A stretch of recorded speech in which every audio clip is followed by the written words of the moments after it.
ঢাকা ও মাওয়া মহাসড়ক থেকে ফিরে দুর্ঘটনা এড়াতে সরকার মহাসড়কে সিএনজি চালিত অটোরিকশা বন্ধ করলেও এর কোনো তোয়াক্কাই করছে না অটোরিকশা, টেম্পু, লেগুনা চালকরা।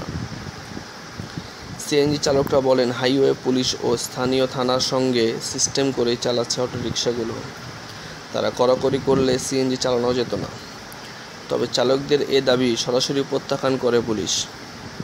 মহাসড়ক ঘুরে দেখা যায়, যাত্রাবাড়ি এলাকায় কোনো সিএনজি চালিত অটোরিকশা না চললেও তা জুরাইন এলাকায় চলে।